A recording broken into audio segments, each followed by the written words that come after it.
मुहर्रम के महीने का हक अदा उसी वक्त होगा जब हुसैन का तस्करा किया जाए। तो तकरीर के दौरान कोई उठक बैठक ना करे, बच्चा भी उठे तो इज्जत से बैठाइए, जवान भी उठे तो पकड़ के बैठाइए, और बूढ़े चचा भी उठे तो मोहब्बत से बैठाइए, ताकि जलसा आपका खराब ना हो। गुलाम रब्बानी को आप जानते होंगे, आपकी बस्ती में पहली बार जरूर आया है, लेकिन ऐसा नहीं कि मैं पहली बार इस इलाके में आया हूं। बहुत तकरीरें मेरी हुई, जो मुझको जानता है खूब जानता है, और जो नहीं जानता ये उनका अपना कसूर है। तो बिल्कुल आप अदब से बैठे, होश में बैठे, जहां आपको जगह मिल जाए वहीं बैठे। आज मैं अपनी तकरीर में खास खास बातें आप तक पहुंचाने की कोशिश करूंगा। पहली बात तो ये बताना चाहूंगा, अहले बैत कौन लोग हैं? अहले बैत कौन लोग हैं? अहले बैत में किनको किनको शामिल किया गया है, पहली बात। दूसरी बात ये बताना चाहूंगा, अहले बैत की मोहब्बत क्या है। तीसरी बात ये बताना चाहूंगा, अहले बैत का मर्तबा क्या है। चौथी बात ये बताना चाहूंगा, करबला का पैगाम क्या है। ये सिर्फ 4 बातें आज आपको मेरी तकरीर में समाप्त करनी है। गुलाम रब्बानी जब तक बोलेगा हदीस बोलेगा, किस्सा कहानी नहीं बोलेगा। आप जब तक सुनोगे आपको हर हदीस का सवाब मिलेगा। बिल्कुल अदब से बैठे। आइए सबसे पहले खुलूस व मोहब्बत के साथ हम और आप मिलकर दोनों जहां के दाता वो आका मदनी ताजदार, दोनों आलम के मालिक व मुख्तार सैयद अबरार व अखियार मुस्तफा जानी रहमत, शमी बज़्म हिदायत, नौ शही बज़्म जन्नत, गुले बाग़ रिसालत, अर्श की ज़िब ज़ीनत, फर्श की तीब व नुज़हत, जिनकी शान इन्ना आते नाम कल को सर, शाफ़े मशर साकी को सर, हुजूर ताजदार मदीना, राहत क़ल्ब व सीना, कायनात की शान, मोमिनों की जान, यानी मुहम्मदुर रसूलुल्लाह सल्लल्लाहु तआला अलैहि वसल्लम की बारगाह में दरूद शरीफ का नजराना सब लोग मोहब्बत के साथ पेश करें। पढ़े, जोर से पढ़े, अल्लाहुम्मा सल्ली अला बारिक वसल्लिम सल्लल्लाहु अलैहि या रसूलल्लाह सल्लल्लाहु तआला अलैहि वसल्लम। इजाजत है, जोर से बोलो, इजाजत है। मेरी आवाज साफ साफ पहुंच रही है कि थोड़ा इनको कम करवा दो, जैसा कहो। आवाज साफ साफ पहुंच रही है, पहुंच रही है। फरमाए, शायर लिखता है, हक पर वही है जिसमें शरीयत का रंग है। हक पर वही है जिसमें शरीयत का रंग है, बातिल वो ठहरा जिसमें ज़लालत का रंग है। बातिल वो ठहरा जिसमें ज़लालत का रंग है। और देखो यज़ीदियों में गुबासत का रंग है, देखो यज़ीदियों में गुबासत का रंग है। आले नबी है जिनमें शराफत का रंग है, आले नबी है जिनमें शराफत का रंग है। और नामो निशा यज़ीद का दुनिया से मिट गया, नामो निशा यज़ीद का दुनिया से मिट गया। बाकी हुसैन तेरी इमामत का रंग है, बाकी हुसैन तेरी इमामत का रंग है।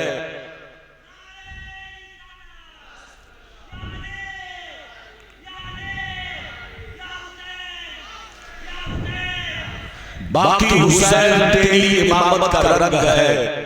और गुजरे हुए ज़माना हुए फिर भी आज तक, गुजरे हुए ज़माना हुए फिर भी आज तक, करबल की सरज़मीन पे शहादत का रंग है, करबल की सरज़मीन पे शहादत का रंग है। और ये भी शेर मुलाज़ा फरमाए, दौरे हयात आएगा कातिल क़ज़ा के बाद, है इब्तिदा हमारी तेरे इंतहा के बाद। क़त्ले हुसैन अस्ल में मर्गे यज़ीद है, इस्लाम ज़िंदा होता है हर करबला के बाद। मेरे दोस्त, मेरे अजीज, मेरे बच्चे, फतेहपुर मधोपुर के बाशूर मुसलमान, अगर वाकई आपने मेरी तकरीर को दिल से सुन लिया तो कोई भी बेईमान आपके दिलों से अहले बैत की मोहब्बत नहीं निकाल पाएगा, बशर्ते कि मेरी तकरीर को दिल से सुने, दिलो दिमाग में बसाने की कोशिश करे। अभी मैंने कुरान की जिस आयत को मौजू बनाया, अल्लाह ताला का इरशाद पाक, कुल ला असअलुकुम अलैहि अजरन इल्लल मवद्दत फिल कुर्बा। ऐ रसूल, आप अपने कलमा पढ़ने वालों से कह दीजिए, आप अपने मानने वालों से कह दीजिए, आप अपने चाहने वालों से कह दीजिए कि मैं तबलीग दीन पर तुमसे कोई बदला नहीं मांगता, मैं तबलीग दीन पर तुमसे कोई मुआवजा नहीं मांगता, मैं तबलीग दीन पर तुमसे कोई उजरत नहीं तलब करता। दुश्मनों से गालियां सुनता हूं तुम्हारे लिए, दुश्मनों के पत्थर खाता हूं तुम्हारे लिए, दुश्मनों के ताने सुनता हूं तुम्हारे लिए, दुश्मन मुझ पर कूड़ा डालता है तुम्हारे लिए, लेकिन मैंने तुमसे कभी बदला नहीं मांगा, कभी मुआवजा नहीं मांगा, कभी सैलरी नहीं मांगी, कभी तनख्वाह नहीं मांगी, और मुझको चाहिए नहीं। सुन लो, मुझे बदला नहीं चाहिए, मुआवजा नहीं चाहिए, उजरत नहीं चाहिए, अगर चाहिए तो अहले बैत की मोहब्बत चाहिए, अगर चाहिए तो अहले बैत का प्यार चाहिए। मेरी ख्वाहिश है कि तुम अहले बैत से मोहब्बत करो, अहले बैत से प्यार करो, अहले बैत से अकीदत रखो। हज़रात, पहले तो मैं आपको ये बता दूं कि अहले बैत कौन लोग हैं। इधर देखिए, बिल्कुल ज़हन को हाजिर रखिए। हज़रत फातिमा अहले बैत में है, मौला अली अहले बैत में है, इमाम हसन अहले बैत में है, इमाम हुसैन अहले बैत में है, और फुक़हाए किराम फरमाते हैं नबी की जितनी बीवियां हैं सब अहले बैत से है, नबी के जितने खादिम हैं सब अहले बैत से है, नबी के जितने बेटे हैं 3 बेटे वो भी अहले बैत से है, नबी के घर वाले सब के सब अहले बैत से है। याद रखिए, कुरान कहता है मैं तुमसे कुछ नहीं मांगता मगर अहले बैत की मोहब्बत, अहले बैत का प्यार, अहले बैत की उल्फत। ऐ सुन्नियों, अहले बैत से मोहब्बत करते रहो, इसी में तुम्हारे ईमान की बका है, ईमान की सलामती है, ईमान का तहफ्फुज़ है। जो अल्लाह के खिलाफ बोलेगा वो काफिर हो जाएगा, जो रसूल के खिलाफ बोलेगा वो काफिर हो जाएगा, जो अहले बैत के पैगंबर के खिलाफ बोलेगा वो काफिर हो जाएगा। तो अल्लाह की मोहब्बत ईमान की सलामती है, रसूल की मोहब्बत ईमान की सलामती है, अहले बैत की मोहब्बत ईमान की सलामती है। इसलिए मोहब्बत करते रहो, तुमको कत्ल कर दिया जाए, तुमको आग में जला दिया जाए, तुमको कुएं में डाल दिया जाए, मगर कभी अल्लाह के खिलाफ मत बोलना, रसूल के खिलाफ मत बोलना, नबी के अहले बैत के खिलाफ मत बोलना। मेरी तरफ देखिए, लेकिन आज कुछ लोग दाढ़ी टोपी वाले, अरे बोलो जोर से बोलो, कुछ दाढ़ी टोपी वाले अपने आप को मुसलमान कहते हैं, नबी का कलमा पढ़ते हैं, नमाज भी पढ़ते हैं, रोजा भी रखते हैं, लेकिन जैसे मुहर्रम का महीना आता है तो वो कहते हैं यजीद को बुरा मत कहो, यजीद को गलत मत कहो, यजीद कुस्तुन दुनिया की जंग में गया था और सरकार ने जन्नत की बशारत दी है, यजीद हक पर है। कौन लोग कहते हैं, बोलो जिनको आप मुसलमान समझते हो, दाढ़ी टोपी वाला, कलमा पढ़ने वाला, लेकिन कसम खुदा वो नाम का मुसलमान है, काम का मुसलमान नहीं है। हज़रात, तारीख की किताब पढ़ते जाइए, आपको पता चलेगा यजीद उस जालिम इंसान का नाम है जिसने काबे पर हमला करवाया, यजीद उस जालिम इंसान का नाम है जिसने मदीना पर हमला करवाया, यजीद उस जालिम इंसान का नाम है जिसने मक्का और मदीना के हजारों सहाबा को कत्ल करवाया। यजीद उस जालिम इंसान का नाम है जिसने मदीने की पाक दामन औरतों के सामने अपने फौजियों को कुत्तों की तरह छोड़ दिया। यजीद उस जालिम इंसान का नाम है जो खुल्लम खुल्ला नमाज छोड़ता था, शराब पीता था, अय्याशिया करता था, लोगों पर जुल्म ढाता था। इतना बड़ा मुजरिम, इतना बड़ा पापी, इतना बड़ा गुनहगार, लेकिन उसको कुछ लोग कहते हैं रहमतुल्लाह अलैह, कुछ लोग कहते हैं हक पर है, कुछ लोग कहते हैं बोलो, कुछ लोग कहते हैं कुस्तुनतुनिया की जंग में शरीक हुआ था।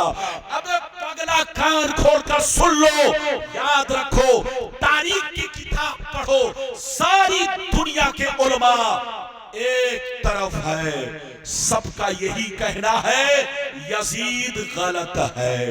यजीद बोलो, यजीद गलत है, यजीद मुजरिम है, यजीद जहन्नमी है। तो सारी दुनिया के उलमा यजीद के जुर्म पर इत्तेफाक रखते हैं। लेकिन तुम कैसे मुसलमान हो कि कहते हो कि यजीद हक पर है? आज के बाद से कोई यजीद को हक पर कहे तो सीधा जवाब दीजिए कि जो यजीद की औलाद है वो यजीद को हक पर मानती है, जो हुसैन का गुलाम है वो हुसैन को हक पर मानता है। याद रखो, मैं आपको हदीस सुनाऊंगा, लेकिन एक बात कहना चाहता हूं, इजाजत है? अरे जोर से बोलो, इजाजत है? ये बताओ यजीद के बेटा का नाम क्या था, मालूम है? अरे बोलो, यजीद के बेटा का नाम क्या था? मुआविया। क्या नाम था? जोर से बोलो, मुआविया। उनके अब्बा का नाम हजरते अमीर मुआविया। यजीद के अब्बा बोलो बहुत बड़े सहाबी और आशिके रसूल, लेकिन आशिके रसूल का बेटा गद्दार निकला, कातिले हुसैन निकला। नवासे रसूल का जिसने खून बहाया वही आशिके रसूल का ये गद्दार बेटा।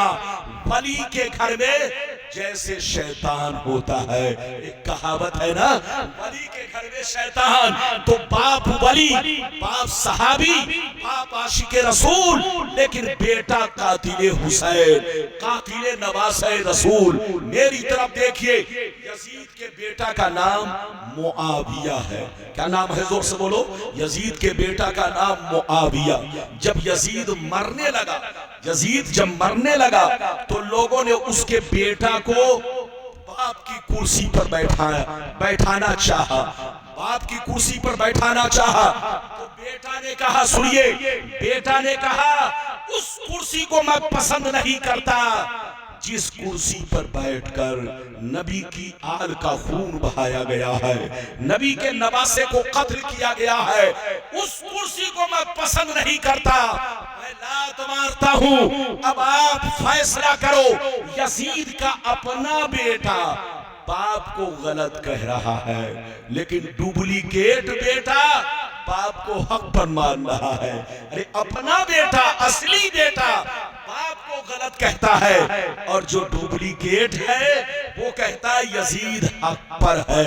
हजरात, अब मैं हदीस सुनाने जा रहा हूं, आपको फैसला करना है कि कौन गलत है कौन सही है। इजाजत है तो हदीस सुनाऊं। सारा मजमा बाबू लोग, सारा मजमा हाथ उठाकर बोलो सुभान अल्लाह, और जोर से बोल दो सुभान अल्लाह, से बोलो सुभान अल्लाह। माशाअल्लाह, गौर से सुनो, अल्लाह अल्लाह। मिशकात शरीफ जिल्दे सानी बाबुल करामात सफा नंबर 545। अन सईद बिन अब्दुल अजीज रज़ियल्लाहु तआला अन्हु क़ाल लम्मा कान अय्यामुल हर्रा लम युअज़्ज़न फी मस्जिदिन नबी सल्लल्लाहु अलैहि वसल्लम सलासा वलम युक़म वलम यबरह सईद इब्न मुसय्यब अल मस्जिदा व कान ला यारिफु वक्त सलात इल्ला बिहमहमतिन यस्मऊहा मिन कब्र नबी सल्लल्लाहु अलैहि वसल्लम। जोर से बोल दो सुभान अल्लाह।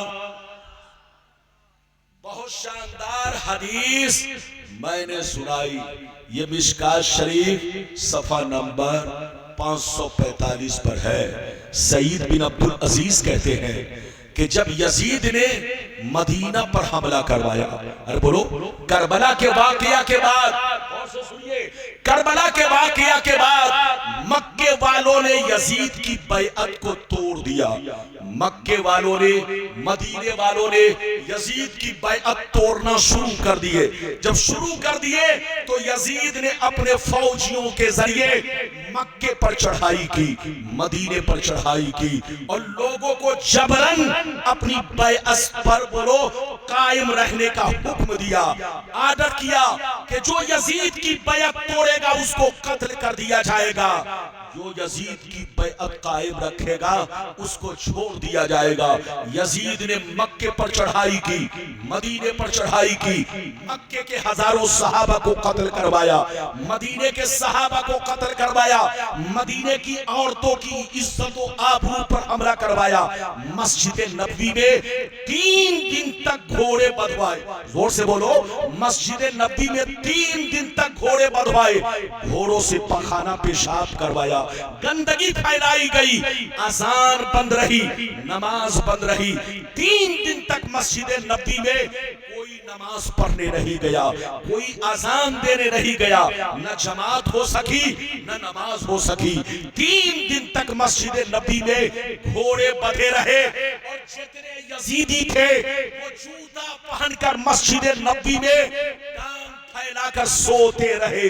हजरत सईद बिन मुसय्यिब जो ताबईन में से है, उनका कहना है कि मैं 3 दिन तक मस्जिद से गया नहीं, बाहर नहीं निकला कि कहीं मुझको कत्ल न कर डाले।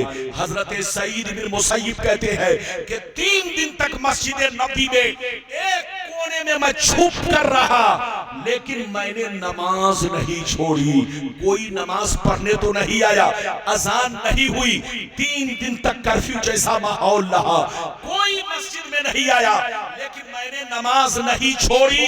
वो फरमाते हैं, सुनिए, वो फरमाते हैं कि मैंने 3 दिन तक अकेले नमाज पढ़ी, मैंने 3 दिन तक अकेले नमाज पढ़ी, न अजान हो सकी, न जमात हो सकी, न बाहर का कोई आदमी आया, मैं अकेले 3 दिन तक नमाज पढ़ता रहा। लेकिन किस तरह पढ़ा, वक्त को कैसे पहचाना, टाइम को कैसे पहचाना, वो फरमाती है मैं बाहर नहीं निकलता कि सूरज को देखकर वक्त का अंदाजा लगा लूं, बाहर भी नहीं निकलता कि मैं रात को भी नहीं निकलता कि सितारों को देखकर वक्त का अंदाजा लगा लूं। वो फरमाती है कि मैंने 3 दिन तक अकेले नमाज इस तरह पढ़ी, जब जब नमाज का वक्त होता नबी की कब्र से आजान की आवाज आती। वो फरमाते हैं कि 3 दिन तक मस्जिद नबवी में कोई अजान देने नहीं आया, कोई नमाज पढ़ने नहीं आया, अकेले मैं नमाज पढ़ता रहा, अकेले मैं अजान, अकेले मैं नमाज पढ़ता रहा। लेकिन नमाज किस तरह पढ़ता, वक्त को कैसे पहचानता, बाहर नहीं निकलता कि सूरज को देखकर वक्त का अंदाजा लगा लूं, रात में भी नहीं निकलता कि सितारों की चाल देखकर वक्त का अंदाजा लगा लूं। वो फरमाते हैं कि 3 दिन तक नमाज जो मैंने पढ़ी इस तरह पढ़ी, गौर से सुनिए। वो फरमाते हैं कि मैंने 3 दिन तक नमाज इस तरह पढ़ी, वक्त को इस तरह पहचाना, जब जब नमाज का वक्त होता नबी की कब्र से आजान की आवाज आती। बैठो, इस हदीस से 3 बातें मालूम हुई। कै बातें? अरे जोर से बोलो, कै बातें? एक बात तो ये मालूम हुई, इधर देखिए, कि मेरे नबी कब्र में जिंदा है, मेरे नबी कब्र में, और सिर्फ जिंदा ही नहीं, अजान भी होती है, नमाज भी होती है। जल्दी बोलो, अजान भी होती है, नमाज भी होती है। मेरे नबी नमाज भी पढ़ते हैं और कब्र में अजान भी होती है। और तीसरी बात ये मालूम हुई कि अगर यजीद हक पर होता तो मस्जिद नबवी में घोड़े नहीं बंधवाता। ये बताओ, आपकी मस्जिद में कोई घोड़ा लाकर बांध दे, बर्दाश्त करोगे? आपकी मस्जिद में कोई भैंस लाकर बांध दे, बर्दाश्त करोगे? आपकी मस्जिद में कोई खच्चर लाकर बांध दे, बर्दाश्त करोगे? आप लाठी लेकर दौड़ाओगे। अब आप फैसला करो। यजीदियों ने मस्जिद नबवी में 3 दिन तक घोड़े बंधवाए, घोड़ों से गिलाजत फैलाई। इधर देखिए पेशाब, घोड़ों ने पाखाना पेशाब किया, ये लोग खुद जूता पहनकर उसमें, इधर देखिए पांव फैलाकर सोते रहे। 3 दिन तक मस्जिद नबी में न तो अजान हो सकी न नमाज हो सकी। अब आप फैसला करो कि जो मस्जिद में घोड़ा बंधवाए उसको तुम कहते हो हक पर है। जोर बोलो, जिसने इमाम हुसैन को 3 दिन का भूखा प्यासा रखकर शहीद करवाया उसको तुम कहते हो हक पर है। जो शराब पीता था उसको तुम कहते हो हक पर है। जो अय्याशियां करता था तुम कहते हो हक पर है। हजरात कान खोलकर सुनिए, इसलिए दाढ़ी टोपी पर मत जाइए। करबला के मैदान में भी कत्ल करने वाले दाढ़ी टोपी वाले थे, कलमा पढ़ने वाले थे। तो करबला से हमको पैगाम ये मिला कि हर दाढ़ी टोपी वाला हक पर नहीं है, वही दाढ़ी टोपी वाला हक पर है जो अल्लाह से मोहब्बत करे, नबी से मोहब्बत करे, अहले बैत से मोहब्बत करे, तमाम सहाबा से मोहब्बत करे। और अगर इनमें से किसी एक की भी गुस्ताखी करे तो दाढ़ी टोपी बेकार है, नमाज रोजे बेकार है, वो मुसलमान कहलाने का हकदार नहीं है। हजरात, अभी तो मैंने आपको एक हदीस सुनाई, लगता है आप थक गए। अरे बोलो, थके तो नहीं है? जोर से बोलो। अगर थके नहीं है तो सारा मजमा हाथ उठाकर बोलो सुभान अल्लाह। ये मधोपुर, अरे बोलिए, ये मधोपुर का इलाका है। मधोपुर का मुसलमान जज्बाती होता है, मधोपुर का मुसलमान जोशीला होता है। जलसे में बैठिए तो जोश में बैठिए, लेकिन जोश के साथ साथ होश में बैठिए। अरे बोलो, होश में भी बैठिए। अगर इजाजत है तो बड़ी शानदार हदीस सुनाऊं, अहले बैत का मर्तबा क्या है, मकाम क्या है। सारा मजमा अगर हदीस सुनना चाहता है तो हाथ उठाकर बोलो सुभान अल्लाह, और जोर से बोल दो सुभान अल्लाह, और जोर से बोलो सुभान अल्लाह। माशाअल्लाह, गौर से सुनो। अल्लाह अल्लाह। तिरमिजी शरीफ जिल्द सानी बाबुल मनाकिब सफा नंबर 219 पर ये हदीस मौजूद है। अन अमर इब्न अबी सलमता क़ाल लम्मा नज़लत हाज़िहिल आयतु अलन नबी सल्लल्लाहु अलैहि वसल्लम इन्नमा युरीदुल्लाहु लियुज़हिबा अन्कुमुर रिजसा अहलल बैत व युतहिरकुम तत्हीरा फी बैत उम्मे सलमा फदान नबियो सल्लल्लाहु अलैहि वसल्लम फातिमाता व हसनन व हुसैना फजल्लहुम बिकिसा व अलीयुन खल्फ ज़हरिही फजल्लहु बिकिसा क़ाल अल्लाहुम्मा हाउलाई अहलो बैती फज़हिब अनहुमुर रिजसा वत्तहिरहुम तत्हीरा। जोर से बोल दो सुभान अल्लाह। बहुत शानदार हदीस मैंने आपको सुनाई, इजाजत है? जोर से बोलो, इजाजत है? बहुत शानदार हदीस, गौर से सुनिए। हजरते अमर बिन सलमा रदियल्लाहु ताला अन्हु फरमाते हैं कि मेरे सरकार एक मर्तबा हजरते उम्मे सलमा के घर में मौजूद हैं। कहाँ मौजूद? जोर से बोलो। उम्मे सलमा नबी की प्यारी बीवी है, नबी की प्यारी बीवी है और मोमिनों की माँ है। आपकी माँ, मेरी माँ, सारे मोमिनों की माँ सरकार उम्मे सलमा के घर में मौजूद है। इतने ही में कुरान की आयत नाजिल हुई, इन्नमा युरीदुल्लाहु लियुज़हिबा अन्कुमुर रिजसा अहलल बैत वयुत्तहिरकुम तत्हीरा।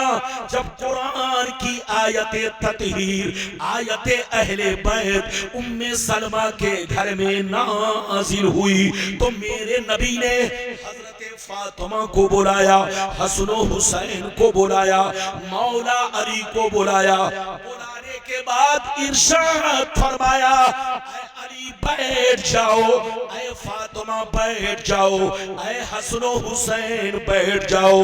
जब सब लोग बैठ गए तो मेरे सरकार ने अपनी चादर को फैलाया, सबके सरों पर डाल दिया, सबको चादर में लपेट लिया और अल्लाह से इस तरह दुआ करने लगे, अल्लाहुम्मा हाउलाई अहलु बैती फसहिब अनहुमुर रिज्सा व तहिरहुम ततहीरा। नबी ने अल्लाह से इस तरह दुआ किया, परवरदिगार ये जितने लोग मेरी चादर के अंदर है, ये जितने लोग मेरी चादर के अंदर है, ये सब के सब मेरी अहले बैत हैं। ये अल्लाह मेरी तमन्ना है, मेरी आरज़ू है, मेरी ख्वाहिश है कि इन लोगों से दुनिया की हर बुराई को दूर कर दे और इन लोगों को खूब खूब पाक फरमा दे। हाथ उठाकर बोलो सुभान अल्लाह। हाथ नीचे करो। नबी ने कितने लोगों को चादर में छुपाया? और बोलो कितने लोगों को चादर में छुपाया? 4 लोगों को। किनको किनको? जल्दी बोलो।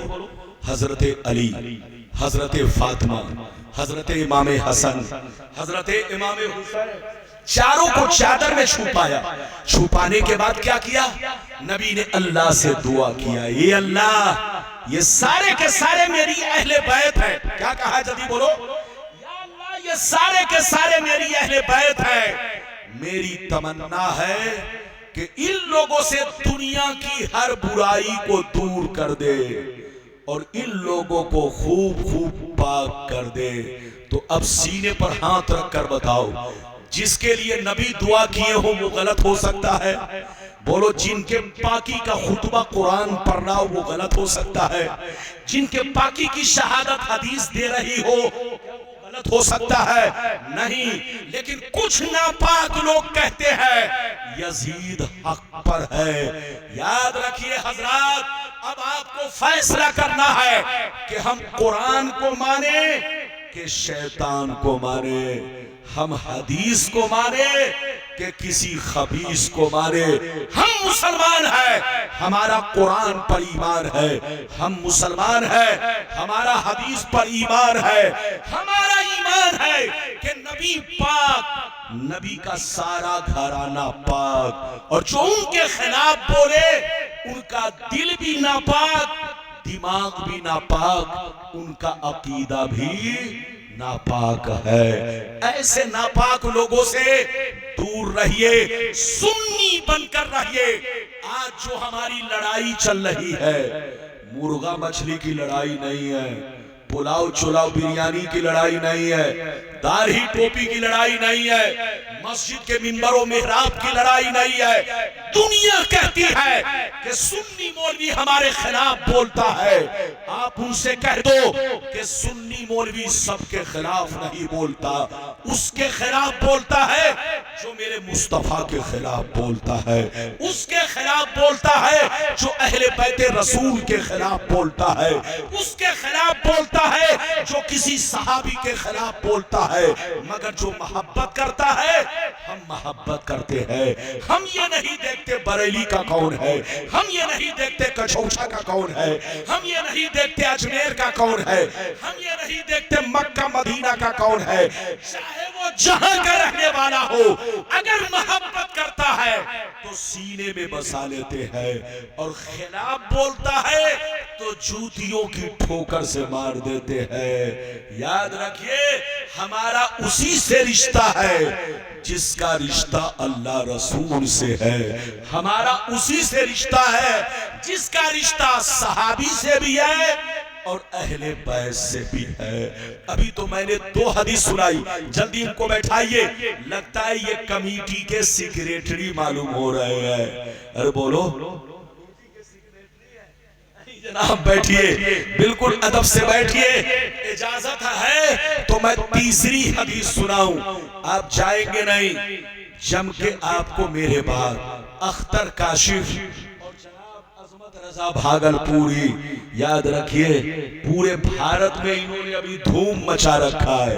अरे जल्दी बोलिए, हम लोग तो बोलो बहुत दिन से बोल रहे हैं, साहब पूरे भारत को आज माशाअल्लाह अपनी नातों के नगमों से दीवाना बनाए हुए हैं। तो मेरे बाद आप इनको जम के सुनेंगे।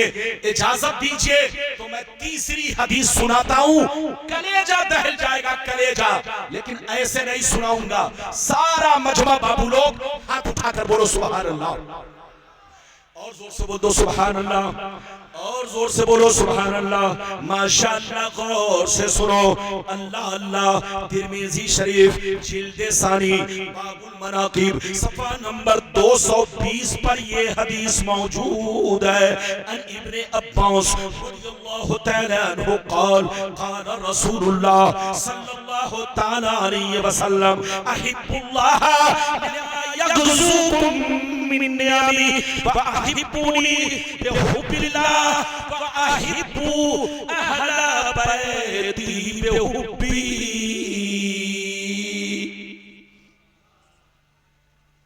बहुत शानदार हदीस।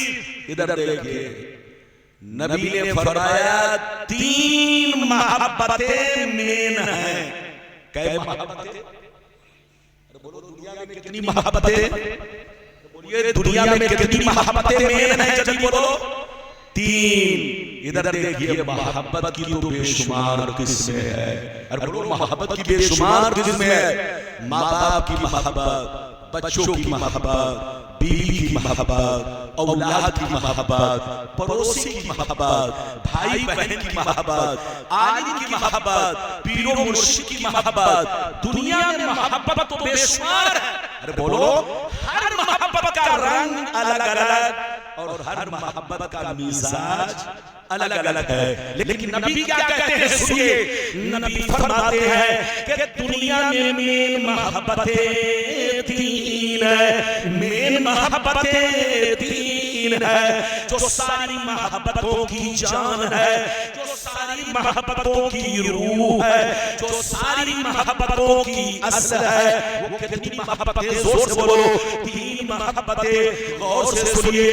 मोहब्बत का पहला दर्जा ये है, मोहब्बत का पहला सीना ये है, मोहब्बत की पहली सीढ़ी ये है। नबी फरमाते हैं मोहब्बत का अव्वल दर्जा ये है, मोहब्बत का पहला सीना ये है, मोहब्बत का पहला हक ये है कि तुम जहां भी रहो, जिस हाल में रहो, मगर अल्लाह से मोहब्बत करो। जल्दी बोलो, मोहब्बत मेन मोहब्बतें कितनी है? अरे हाथ उठाकर बोलो, मेन मोहब्बतें कितनी है?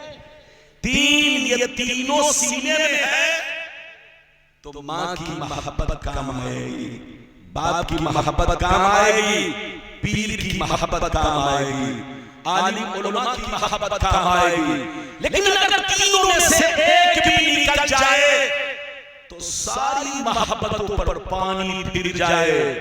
आप सोने के बराबर पहाड़ खर्च कर डालो, गरीबों को दे दो, लेकिन कोई सवाब नहीं मिलेगा जब तक ये तीनों मोहब्बतें सीने में ना हो। वो 3 मोहब्बत क्या है सुनिए। नबी फरमाते हैं मोहब्बत का पहला दर्जा ये है, मोहब्बत की पहली सीढ़ी ये है, का पहला सीना ये है कि तुम लोग जहां भी रहो, जिस हाल में रहो, जैसे भी रहो, मगर अल्लाह से मोहब्बत करो। हर हाल में अल्लाह से मोहब्बत करो, कभी नाशुक्री मत करो। अगर अल्लाह मुसीबत दे तो सब्र किया करो, अल्लाह दौलत दे तो शुक्र बजा लाओ। नबी फरमाते हैं तुम जहां भी रहो, जिस हाल में रहो, मगर अल्लाह से मोहब्बत करो। ये पहली मोहब्बत। और दूसरी मोहब्बत सुन लो, फरमाती है अगर अल्लाह से सच्ची मोहब्बत है तो मैं उसका रसूल हूँ, मुझसे भी मोहब्बत करो। मैं उसका रसूल हूँ, मुझसे भी मोहब्बत करो। ये दूसरी मोहब्बत है। और तीसरी मोहब्बत ये है अगर मुझसे सच्ची मोहब्बत है तो मेरी अहले बैत से मोहब्बत करो।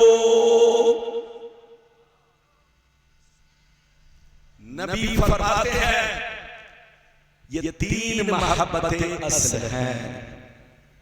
सारी मोहब्बतों पर ये तीन मोहब्बत भारी है। अगर एक भी निकल जाए तो चाहे आप नमाज पढ़ो, चाहे रोजा रखो, चाहे हज करो, चाहे ज़कात दो, जोर से बोलो कोई फायदा नहीं है। तीनों मोहब्बत सीने में होना, जोर से बोलो, जरूरी है। अच्छा एक बात बताइए, इधर देखिए, करबला क्या दुनिया में सिर्फ जंगे करबला हुई या और भी जंग है? अरे बोलो, इस्लाम में सिर्फ जंगे करबला है कि और भी जंगे हैं? अरे बोलो, और भी जंगे हैं ना?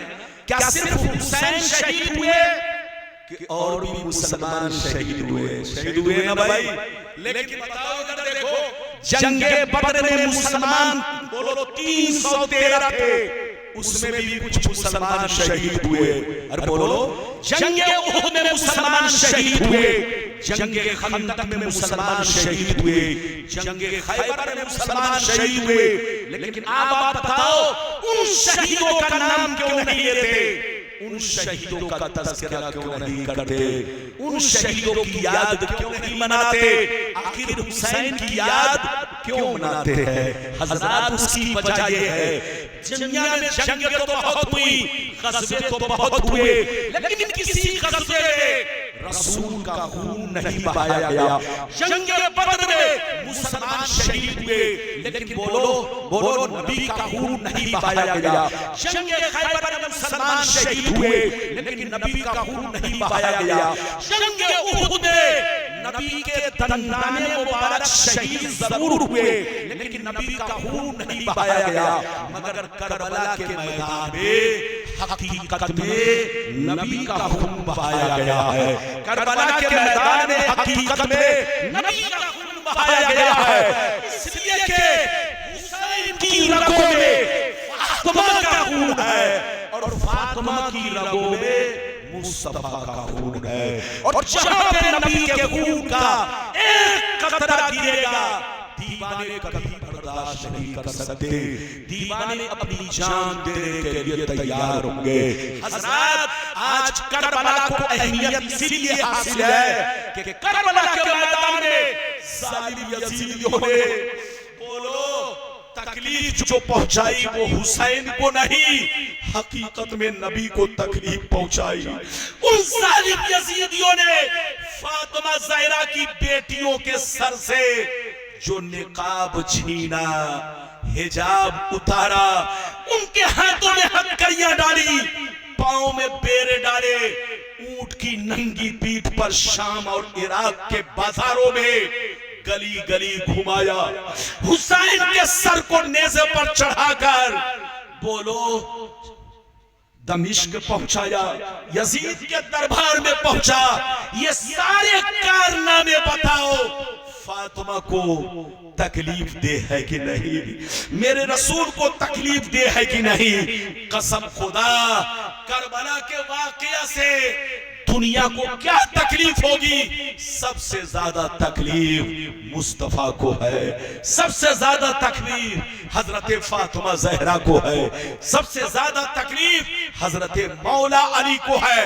और नबी ने फरमाया कि जिसने मुझको तकलीफ दी उसने अल्लाह को तकलीफ दी, और जिसने अल्लाह को तकलीफ दी वो जहन्नमी है। तो इस हदीस से पता चला करबला में जितने लोग हुसैन को कत्ल करने गए थे, जितने लोग हुसैन के सर को नेज़े पर चढ़ाकर पीछे पीछे चल रहे थे, जैसे यजीद जहन्नमी, सारे यजीदी भी जहन्नमी है। ऐ सुन्नियों, नबी से मोहब्बत करो, अल्लाह से मोहब्बत करो, आले नबी से मोहब्बत करो। अब मैं आपको बड़ी शानदार हदीस और भी सुना दूं, आप घबराए नहीं। मेरी तकरीर का वक्त पर खत्म, मेरी तकरीर वक्त पर खत्म होगी, मेरे बाद इंशाअल्लाह आप जम के सुनेंगे। लेकिन बाबू लोग मेरी तरफ देखिए, बहुत शानदार हदीस सुनाने जा रहा हूं। इस हदीस को आप लोग सुन चुके हैं, लेकिन मतलब आपने सही नहीं सुना होगा। अरे जल्दी बोलो, हदीस तो सुन चुके हैं लेकिन मतलब सही से नहीं सुना होगा। आज जो मैं मतलब बयान करने जा रहा हूं, कलेजा दहल जाएगा। इजाजत है तो हदीस पहले सुनिए, फिर मतलब सुनिए। इजाजत है तो माशाअल्लाह सारा मजमा हाथ उठाकर बोलो सुभान अल्लाह, और जोर से बोल दो सुभान अल्लाह, और जोर से बोलो सुभान अल्लाह। माशाअल्लाह, गौर से सुनो। मिशकात शरीफ जिल्द सानी, बाबो मनाकिबे अहले बैत, बाबो फज़ाइले अहले बैत, सफ़ा नंबर 569, सफ़ा नंबर 569। अन जाबिर बिन अब्दुल्लाह रज़ियल्लाहु तआला अन्हु क़ाल रायतु रसूलल्लाह सल्लल्लाहु अलैहि वसल्लम फी हज्जतिही यौम अरफा व हुवा अला नाक़तिल क़स्वा यक़्तुब फसमिअतुहु यक़ूल या अय्युहन नास इन्नी तरक्तु फीकुम मा इन अख़ज़्तुम बिही लन तदिल्लू किताबुल्लाह व इतरती अहलु बैती।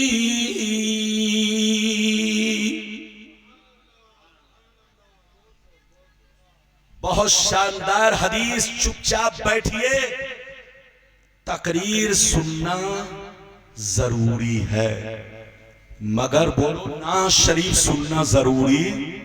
अरे बोलो जरूरी, जरूरी समझते हो?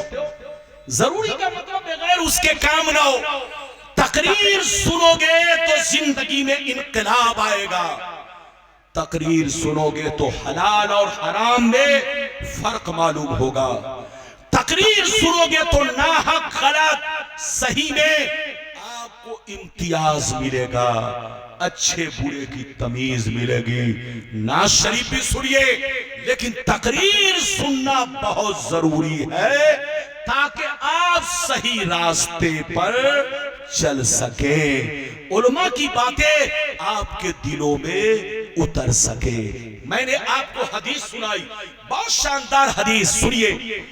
इधर देखिए नबी फरमा, इधर देखिए हजरते जाबिर बिन अब्दुल्लाह रदियल्लाहु ताला अन्हु फरमाते हैं कि बकरीद से एक दिन पहले, अरे बोलो बकरीद से, जोर से बोलो। हजरते जाबिर कहते हैं, मैं आपको समझाने के लिए बोल रहा हूं, अरफा के दिन यानी बकरीद से एक दिन पहले जिस साल मेरे नबी दुनिया से पर्दा किए, तो बोलो मेरे नबी पर्दा किस महीने में किए?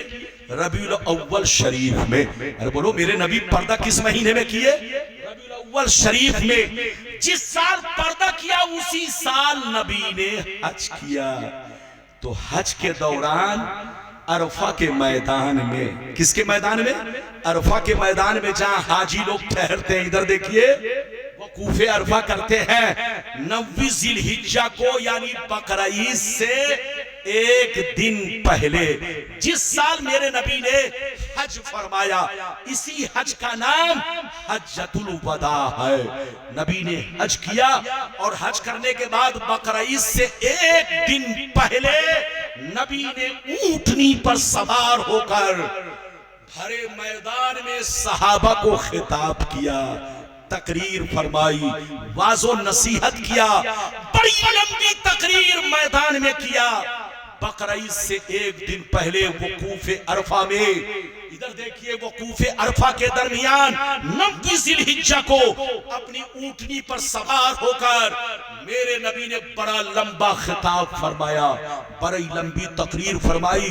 तकरीर में बहुत सारी बातें बयान की, लेकिन आखिरी में क्या कहा सुनिए, आखिरी में क्या कहा सुनिए।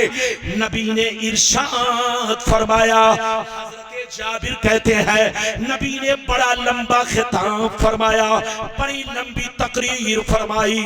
जिस साल मेरे नबी ने पर्दा फरमाया, जिस साल मेरे नबी ने हज किया, वकूफ अरफा के दरमियान अपनी ऊंटनी पर सवार होकर एक लंबी तकरीर फरमाई, बहुत सारी बातें बयान की, लेकिन आखिरी में क्या कहा सुनिए। नबी ने आखिरी में कहा, ओ सहाबा, अनकरीब मैं दुनिया को छोड़कर जा रहा हूँ, अनकरीब मैं दुनिया को छोड़कर जा रहा हूँ। ओ सहाबा, फिर तुमसे मुलाकात हो या ना हो, कान खोलकर सुन लो। अनकरीब मैं दुनिया को छोड़कर जा रहा हूँ, मगर जा रहा हूँ जरूर, मगर 2 कीमती चीजें छोड़कर जा रहा हूँ, 2 अजीम शय छोड़कर जा रहा हूँ, 2 वजनी चीज छोड़कर जा रहा हूँ, 2 रहनुमा छोड़कर जा रहा हूँ, 2 पेशवा छोड़कर जा रहा हूँ। एक कुरान है, दूसरी अहले बैत है। मेरे दुनिया से जाने के बाद लड़ाई मत करना, झगड़ा मत करना, खूरेजी मत करना, फसाद मत करना। ओ सहाबा, कुरान को भी पकड़े रहना, अहले बैत को भी पकड़े रहना। जब तक दोनों को पकड़े रहोगे हरगिज गुमराह नहीं हो सकते।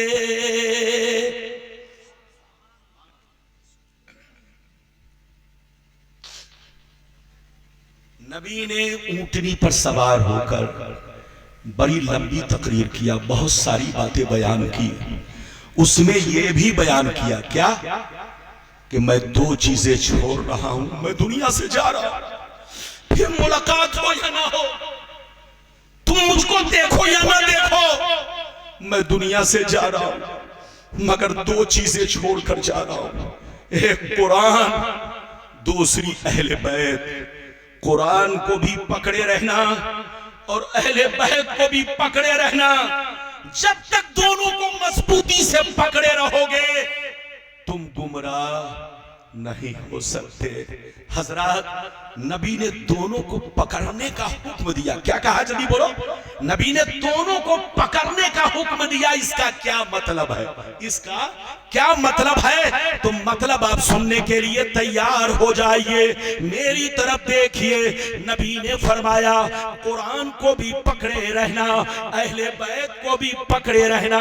इसका 2 मतलब मैं बयान कर रहा हूं, इसका 2 मतलब बयान कर। बच्चे कहां जा रहे हो बेटा?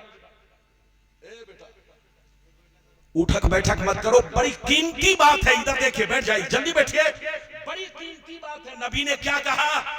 अहले बैत को भी पकड़े रहना और कुरान को भी पकड़े रहना। इसका मैं 2 मतलब बयान कर रहा हूं, ध्यान से सुनिए। नबी ने फरमाया कुरान को भी पकड़े रहना, अहले बैत को भी पकड़े रहना। कुरान को इसलिए पकड़े रहना, कुरान को इसलिए पकड़े रहना कि ये अल्लाह की किताब है, अल्लाह की मजबूत रस्सी है। सारा कानून इसमें मौजूद है। इसमें नमाज का तरीका, रोजे का तरीका, जीने मरने का तरीका, निकाह तलाक का तरीका, मौत और इद्दत का तरीका, अल्लाह का सारा कानून कुरान में मौजूद है। अल्लाह का सारा कानून कुरान में मौजूद है। अल्लाह की मजबूत रस्सी है। कुरान को भी पकड़े रहना और अहले बैत को इसलिए पकड़े रहना कि जो अहले बैत होंगे उनकी जिंदगी कुरान के मुताबिक होगी। नबी ने फरमाया कुरान को पकड़े रहना, इसलिए पकड़ना कि अल्लाह की मजबूत रस्सी है। अल्लाह का सारा कानून कुरान में मौजूद है। और अहले बैत को भी पकड़े रहना, इसलिए पकड़े रहना, उनका दामन मत छोड़ना, क्योंकि जो अहले बैत होंगे उनकी जिंदगी कुरान के मुताबिक होगी। अहले बैत शराबी नहीं होगा, अहले बैत बेनमाजी नहीं होगा, अहले बैत जुआरी नहीं होगा, अहले बैत शरीयत का गद्दार नहीं होगा, अहले बैत 5-5 अंगूठी हाथों में नहीं पहनेगा, अहले बैत औरत की तरह साड़ी नहीं पहनेंगे, अहले बैत औरतों की तरह बाल नहीं रखेंगे। जो अहले बैत होंगे उनकी जिंदगी कुरान के मुताबिक होगी। उनकी जिंदगी को देखते रहना, तुमको कुरान पर चलने का तरीका मालूम होगा।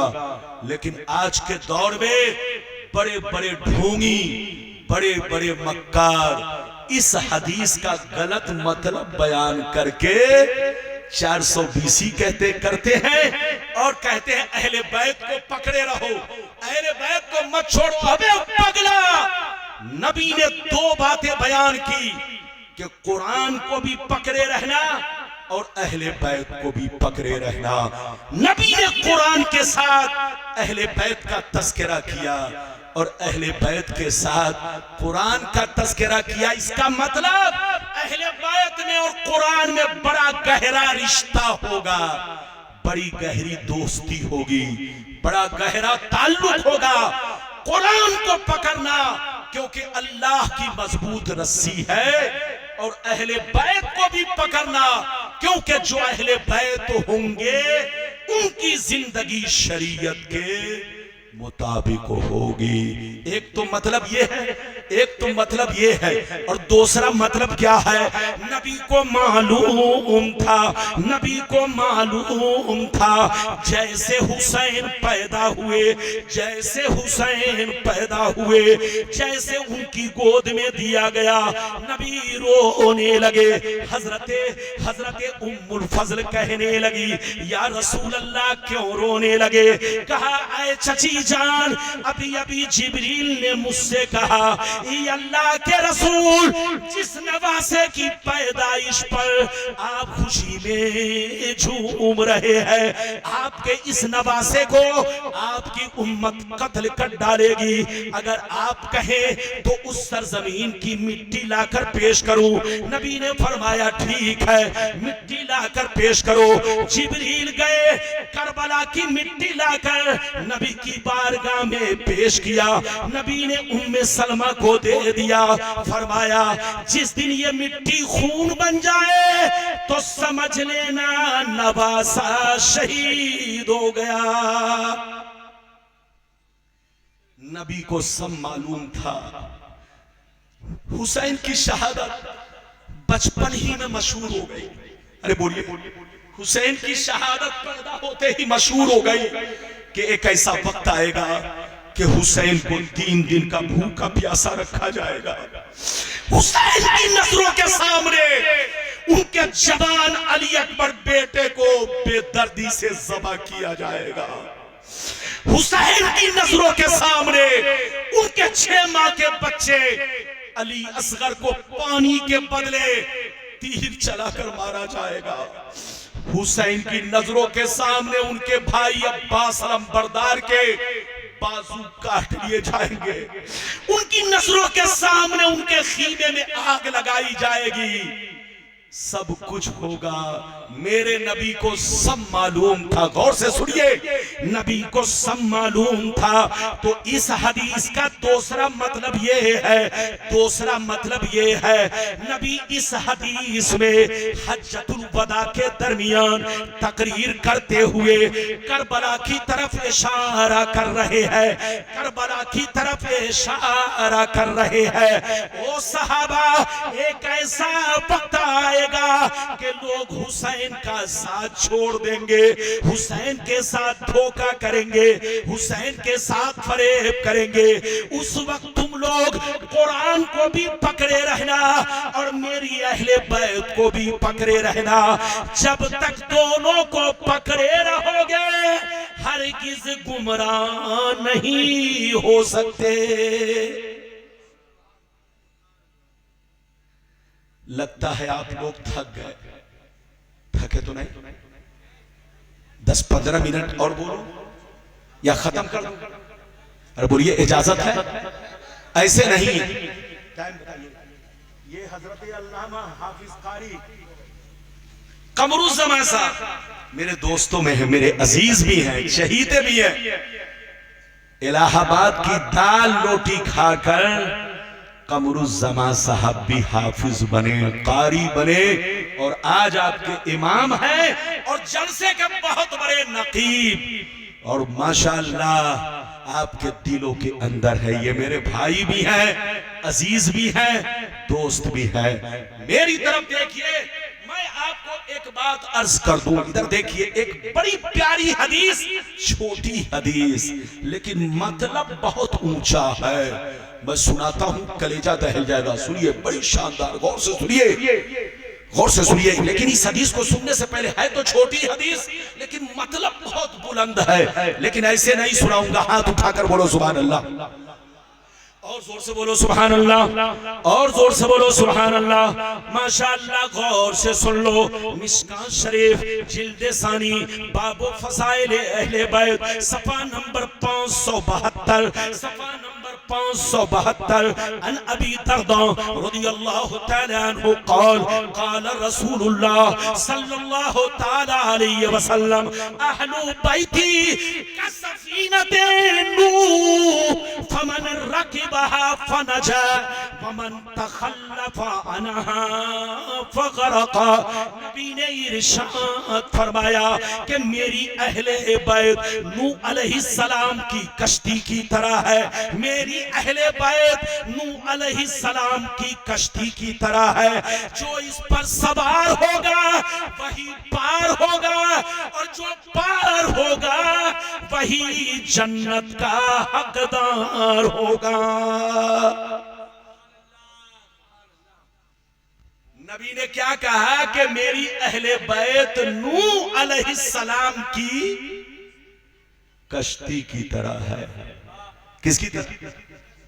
नूह अलैहिस्सलाम की कश्ती पे कितने लोग थे आपको मालूम है? बैठाइए, बच्चा को बैठाइए, 10 मिनट 10 मिनट बैठिए। अजमत आएंगे, नात पढ़ेंगे, सलाम हो पढ़ेंगे, आप जाएंगे। इधर देखिए, मुझे मालूम है कि 2 बज गए। मौजू तो बहुत है, मैं किसी और मौजू पर तकरीर कर सकता था, लेकिन ये मुहर्रम का महीना, हुसैन का तज़किरा, बोलो अपने हुसैन का मकाम, अहले बैत की फजीलत अगर नहीं बयान करूंगा तो क्या बयान करूंगा? सुनिए, फिर कभी आऊंगा, आप जैसा कहोगे वैसी ही तकरीर करूंगा। गौर से सुनिए। नूह अलैहिस्सलाम की कश्ती किस चीज की थी बताओ? लोहे की कि लकड़ी की? सब लोग बोलो, हाथ उठाकर बोलो। नहीं मालूम हो तो मालूम हो जाओ। नूह अलैहिस्सलाम की बोलो कश्ती किस चीज की थी? बोलो, अरे बोलो। लकड़ी की। कितनी लंबी थी मालूम है? 300 गज लंबी।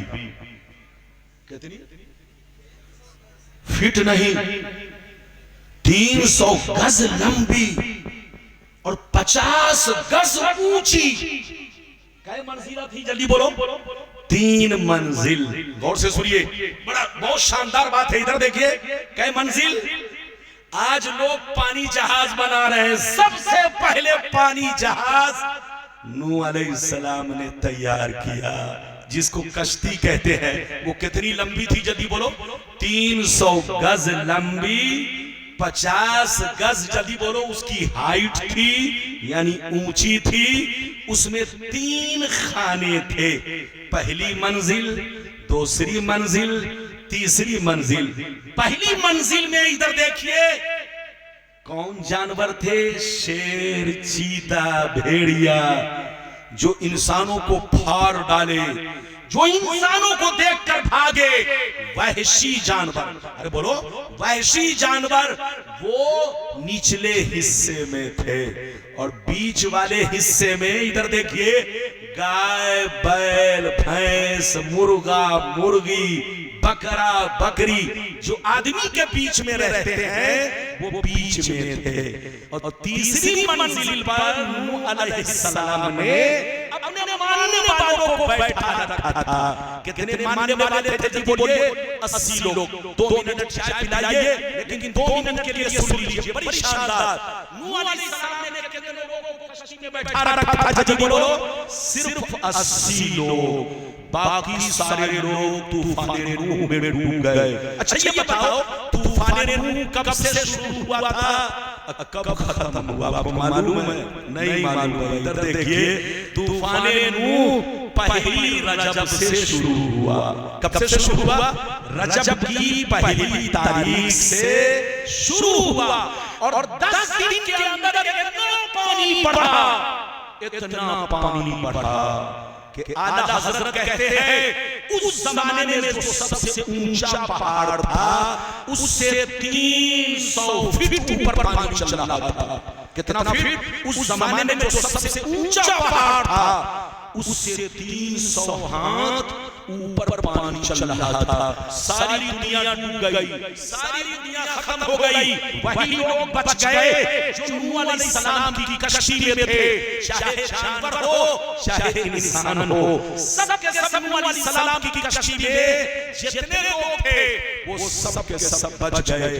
पहली रजब को तूफान आया और 10वीं रजब आते आते 10 दिन के अंदर अंदर इतना जबरदस्त पानी का तूफान आया कि उस जमाने में जो सबसे ऊंचा पहाड़ था उससे 300 हाथ ऊपर पानी चलने लगा। सारी दुनिया डूब गई, सब लोग डूब गए। वही लोग बचे जो नूह अलैहिस्सलाम की कश्ती में थे।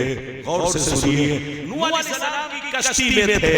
अब मैं आपसे कहना चाहता हूँ, जब आप इतना समझ गए तो अब समझिए, इधर देखिए, अब आप समझिए। नबी ने इरशाद फरमाया, नबी ने इरशाद फरमाया कि मेरी अहले बैत नूह अलैहिस्सलाम की कश्ती की तरह है, मेरी अहले बैत नूह अलैहिस्सलाम की कश्ती की तरह है। जो इस पर सवार होगा वही पार होगा और जो पार होगा वही जन्नत का हकदार होगा। अच्छा ये बताइए, नूह अलैहिस्सलाम की कश्ती लकड़ी की थी और तूफान किसका था? पानी का। और नबी ने क्या कहा कि मेरी अहले बैत नूह अलैहिस्सलाम की कश्ती की तरह है, कश्ती की तरह। वहां भी तूफान था, यहाँ भी तूफान है। क्या मतलब? नूह अलैहिस्सलाम के जमाने में भी तूफान था और करबला में भी तूफान आएगा, लेकिन करबला में पानी का तूफान नहीं होगा। करबला में जुल्म का तूफान आएगा, कत्ल का तूफान आएगा।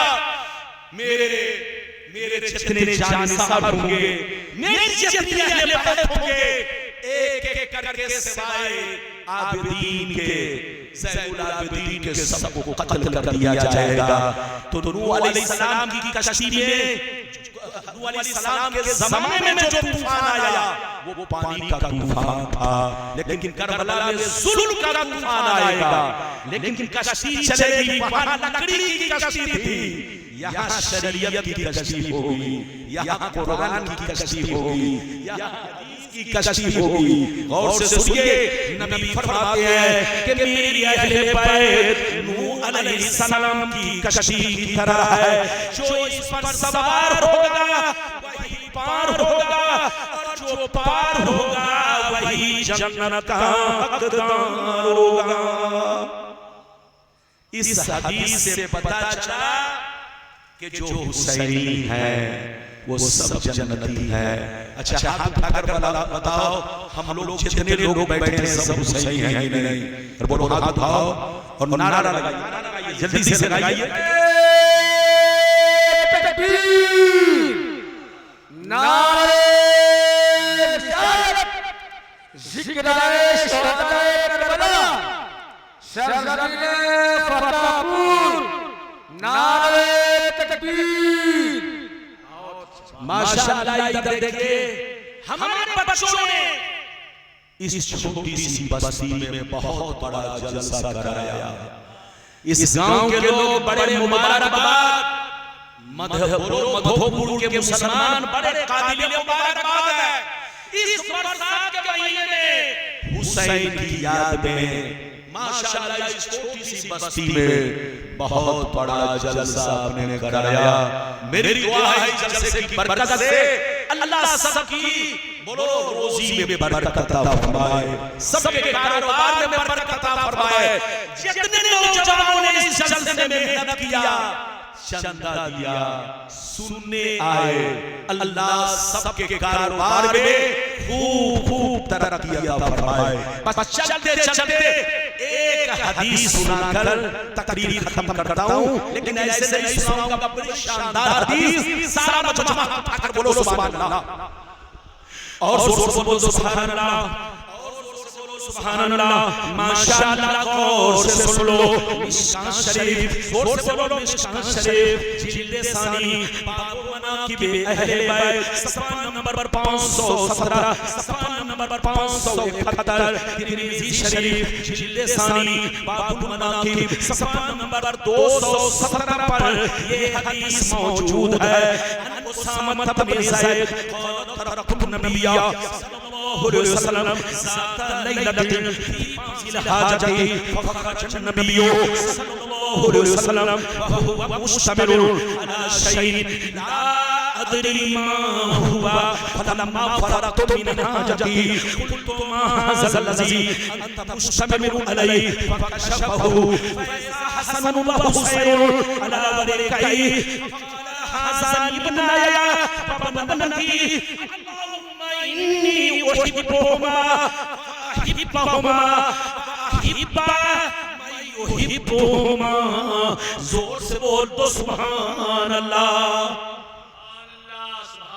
बस तकरीर अब खत्म, जिंदगी बाकी रही तो फिर कभी आऊंगा। आप जिस मौजू पर कहेंगे उसी मौजू पर तकरीर होगी, लेकिन आज मैंने जिस मौजू पर खिताब किया अपने सीने में बसाइए, अमल कीजिए। मैं जो हदीस सुना चुका हूं, इजाजत दीजिए तो 2 मिनट में मतलब बयान करूं, इजाजत है? अरे बोलो जल्दी बोलो, मतलब बयान करूं। गौर से सुनिए। हजरत उसामा बिन ज़ैद, हजरत उसामा बिन ज़ैद रज़ियल्लाहु ताला अन्हु, एक उसामा बिन लादेन निकला। धोखा मत खाइएगा, अरे बोलो धोखा मत खाइएगा।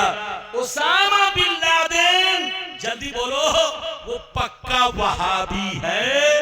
और उसामा बिन ज़ैद नबी के कौन है? सहाबी हैं। अरे बोलो, नबी के मुंह बोले हजरत सैयदना ज़ैद के बेटे हजरत उसामा है। हजरत उसामा कहते हैं, गौर से सुनिए, हजरत उसामा बिन ज़ैद कहते हैं, एक दफा मैं नबी की बारगाह में किसी जरूरत से गया। रात का वक्त था, ठंडी का मौसम था, रात का वक्त था, ठंडी का मौसम था। मुझे जाने में देर हो गई, मैं लेट से पहुंचा। नबी ने खाना खाकर अपना दरवाजा बंद कर लिया। नबी ने खाना खाकर रात में इशा के बाद खाना खाकर दरवाजा को बंद कर लिया, आराम करने लगे। जब आराम करने लगे, हजरत उसामा कहते हैं कि मैंने दरवाजा खटखटाया, दरवाजा पे दस्तक दी, अंदर से आवाज आई, कौन? मैंने कहा उसामा बिन ज़ैद हूं। जैसे मेरे सरकार ने मेरा नाम सुना, जैसे मेरे सरकार ने मेरा नाम सुना, दरवाजा खोल दिया और कंबल ओढ़े हुए बाहर तशरीफ लाए, कंबल ओढ़े हुए बाहर तशरीफ लाए। सरकार बैठ गए, मैंने अपनी जरूरत को पेश किया, सरकार ने मेरी जरूरत पूरी की। उसके बाद मैंने अर्ज किया, अल्लाह के रसूल, ऐसा लग रहा है आप आपके कंबल के अंदर कोई कीमती चीज छुपी हुई है, आपके कंबल के अंदर कोई कीमती चीज छुपी हुई है, आपने किसी कीमती चीज को अपने बगल में छुपा के रखा है, ये अल्लाह के रसूल क्या मुझको नहीं दिखाएंगे? मैं भी तो देख लूं वो कितनी कीमती चीज है। जैसे सरकार ने सुना, अपना दोनों पहलू ऊपर उठाया, अपना दोनों हाथ ऊपर उठाया। उसामा बिन ज़ैद कहते हैं कि मैं हैरत ज़दा रह गया। मैंने क्या देखा? दाएं बगल में इमाम हसन और बाएं बगल में हुसैन मौजूद है। सरकार जब हुजरे से बाहर आए तो कंबल ओढ़े हुए थे और बगल में दोनों नवासों को छुपा कर रखे थे कि कहीं ठंडी न लग जाए, कहीं ठंडी न लग जाए। उसामा कहते हैं कि जैसे मैं अपनी जरूरत से फारिग हुआ तो मैंने अर्ज किया, ये अल्लाह के रसूल आपके बगल में क्या चीज है, क्या मैं नहीं देख सकता? जैसे नबी ने इतना सुना तो अपना दोनों पहलू, दोनों हाथ ऊपर उठाया। जैसे ऊपर उठाया मैंने नबी का अंदाज देखा तो आंखें अश्कबार हो गई, आंखों में आंसू आ गए और दोनों नवासे इतने हसीन थे कि आज तक इतना हसीन बच्चा मैंने कभी नहीं देखा। मैंने देखा कि दाएं बगल में इमाम हसन और बाएं बगल में हुसैन मौजूद है। जब दोनों की खूबसूरती मैंने देखी तो मैं फिदा हो गया और नबी का अंदाज देखकर मैं रोने लगा। जब रोने लगा और प्यार से उनको देखने लगा दोनों बच्चों को, तो नबी ने अल्लाह से इस तरह दुआ किया, अल्लाहुम्मा इन्नी उहिब्बुहुमा व अहिब्बुहुमा मेरे परवरदिगार, मैं दोनों बच्चों से मोहब्बत करता हूँ, तू भी मोहब्बत फरमा और जो इन दोनों से मोहब्बत करे उनसे भी तू मोहब्बत फरमा।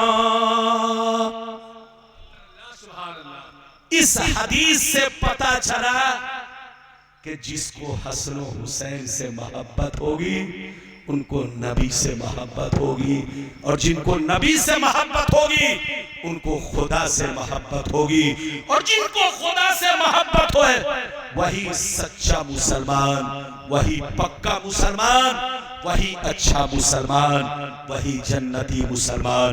इसलिए ऐ सुन्नियों, जानो मुसलमान बनकर रहो, करबला वाले के किरदार पर अमल करो। करबला वाले ने जान तो दे दी मगर शराबी की बैअत कबूल नहीं की। करबला वाले ने बच्चे को कुर्बान तो कर दिया लेकिन एक अय्याश के हाथ में अपना हाथ नहीं दिया। करबला वाले ने, जोर से बोलो, अपने पूरे खानदान को कुर्बान कर दिया लेकिन एक बोलो शरीयत के, बोलो गद्दार के हाथ में अपना हाथ नहीं दिया। करबला से आपको सबक मिला। क्या सबक मिला?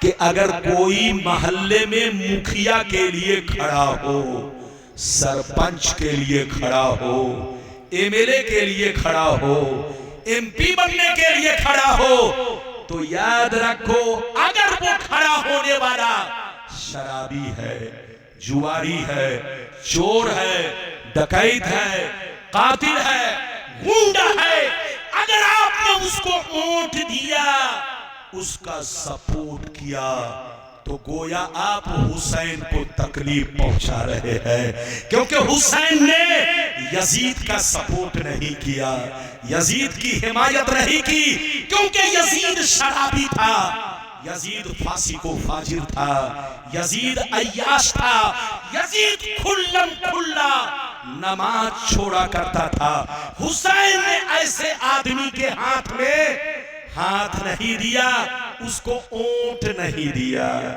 उसकी बैअत कबूल नहीं की, उसका सपोर्ट नहीं किया।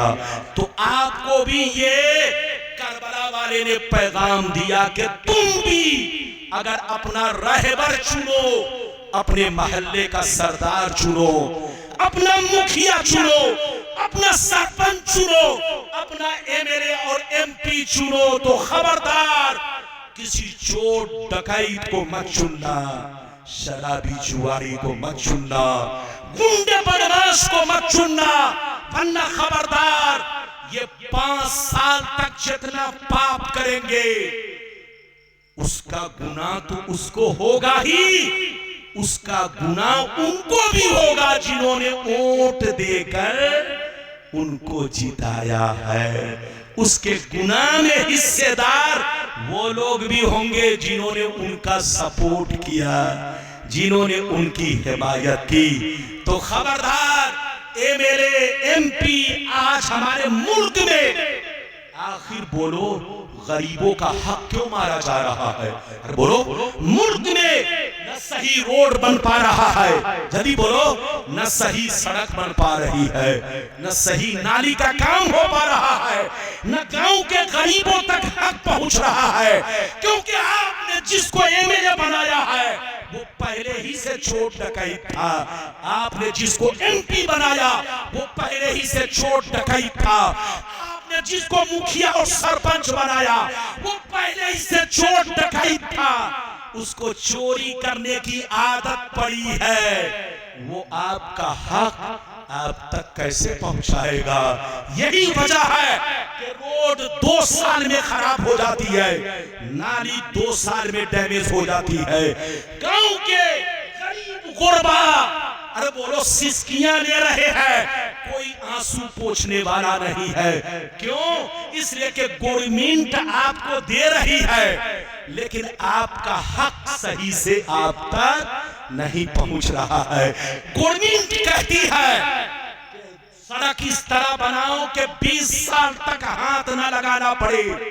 गांव के जितने गरीब बोलो कमजोर हैं, उनको कुछ खर्च दो ताकि वो किसी के मोहताज ना रहे। गवर्नमेंट की तरफ से सारी स्कीम है, लेकिन सारी गलती पब्लिक की है, सारी गलती अवाम की है। अगर कोई नेक आदमी खड़ा हो गया तो एक वोट भी उसको नहीं देगा, मगर चोर बेईमान डकैत को आप पहले दोगे।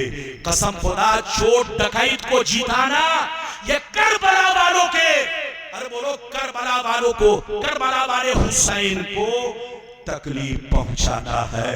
अगर तुम चाहते हो कि हुसैन भी राजी हो, नबी भी राजी हो, अल्लाह भी राजी हो, तो चाहे मदरसे का सदर सेक्रेटरी हो, चाहे मोहल्ले का मुखिया सरपंच हो, चाहे मस्जिद का सेक्रेटरी मुतवल्ली हो, चाहे कोई एमएलए हो, एमपी हो, जिसको तुम सरदार बनाओ, नमाजी आदमी को बनाओ, अच्छे आदमी को बनाओ, ईमानदार आदमी को बनाओ, ताकि तुम्हारा हक सही तक पहुंचे, तुम्हारा हक सही अंदाज में तुम तक पहुंचे, मस्जिद का काम सही हो सके, मदरसे का काम सही हो सके।